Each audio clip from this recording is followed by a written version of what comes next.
everyone, my name is Danielle, and welcome to another episode of Board Game Bakes. This week we're going to focus on Galaxy Trucker, which is produced by CGE. In the game, you use one hand to frantically grab pieces to build your spaceship, and you flip cards and just hope that you survive till the end.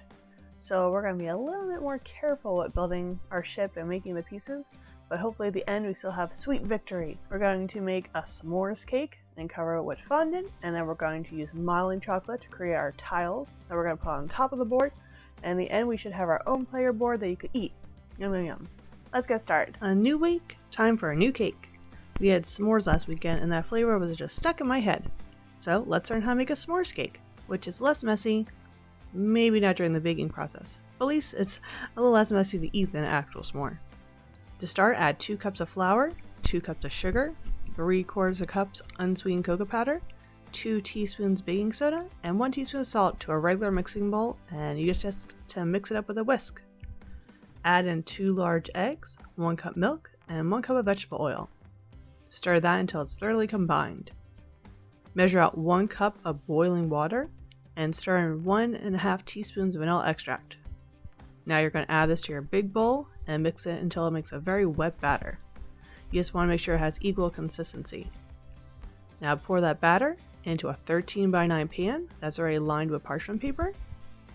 Bake it for 35 to 40 minutes at 300 degrees Fahrenheit until it only has a few crumbs when you put a toothpick in the middle. Let the cake cool completely before decorating, or I usually just put it in the freezer until later.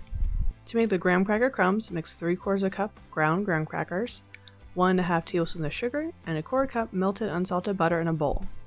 Spread evenly over a piece of parchment paper and bake at 350 degrees Fahrenheit for 8 to 10 minutes until it's slightly more golden. To make your chocolate ganache, heat 3/4 cup of heavy whipping cream. Half and half works just fine too. Heat in a saucepan until it just starts to boil. Pour it over 9 ounces of semi-sweet chocolate chips and let it sit for 5 minutes. Then stir until a smooth consistency. Put it to the side too. We're building quite a collection. The recipes that these are based on added a marshmallow buttercream or topping, which now I know makes a lot of sense, but I could find fluff. So instead, you could just grab a bag of marshmallows and broil them until they're golden brown. Learn from my mistakes and flip them over to get them off the parchment paper before they stick. You'll see why later. The last component is the chocolate buttercream. To make it, cream 3 sticks of softened unsalted butter until smooth. Add in 1/4 cup dark cocoa powder, which I add to try and make it a little less sweet, 1/2 cup of cocoa powder, and 5 cups of powdered sugar.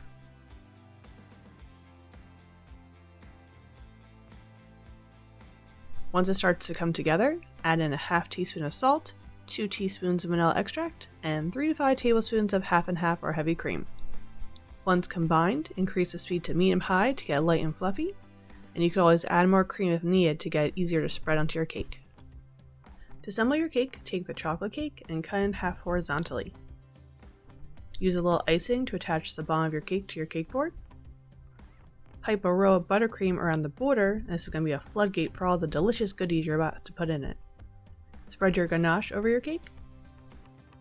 Next, add your graham cracker crunchies.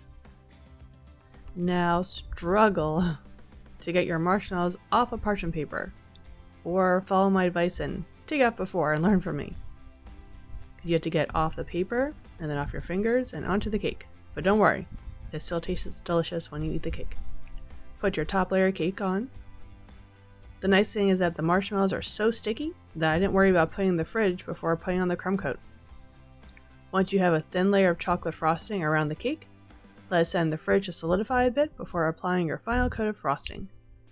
Once your icing is hard to the touch, you can roll out your white fondant. Keep rolling until it's 1/8 of an inch thick and large enough to cover your cake. Use a rolling pin to get it off the counter and drape it over your cake. Smooth down the top and sides and cut off any excess fondant. While you're here, make sure you hit subscribe for new videos every Tuesday at 12 p.m. EST. Thanks! Time to whip out one of my favorite toys, my airbrush machine. Spray the center of the cake with a light layer of blue. Use a ship stencil to cover your central blue area, and this will keep it lightly colored while we spray the rest of the cake. Use more pressure on the blue to apply a darker color blue to the top, and progressively get darker until it's black on the bottom. Press a rectangle the size of 2 square pieces in the corner. remove your stencil and spray the center with a little more blue so that there isn't such a stark contrast. Let it dry before adding the finishing touches. Use thick white royal icing to add the stars and grid numbers to your cake.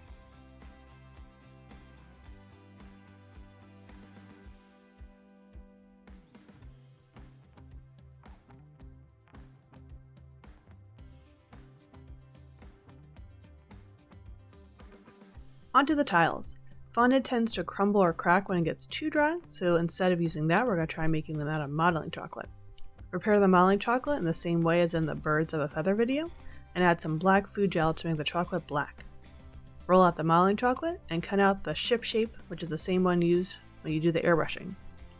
You could also measure the squares, but I found that it was a quick and easy way to just trace the ship and then try and do straight lines. So they may not all be exactly the same size, but it works. To get the tile details, use fondant to cut out the main shapes.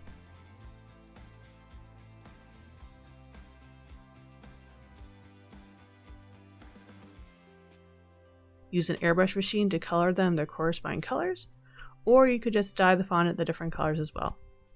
Once it's dried, add details using edible markers.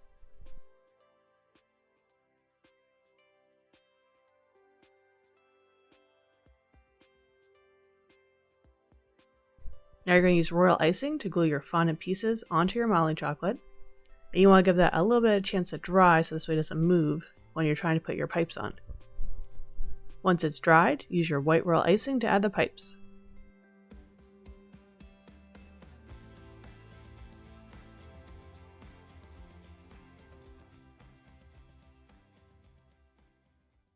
You could paint the pipes with a little silver paint once they've dried, but it doesn't seem like it showed up that much.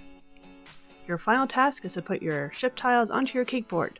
Now you're ready to face all the troubles that await you in the Galaxy Trucker deck, and eat some delicious cake. Yum yum yum.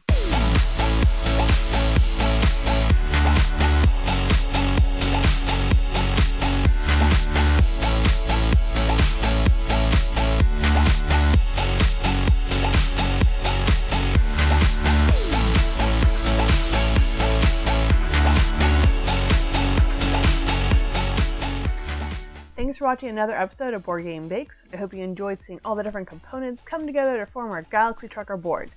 And let me tell you, it is pretty delicious. Sweet, but delicious. What's your favorite space-themed game? Let me know in the comments below, and while you're down there, hit the like button, keep playing games, and keep them sweet.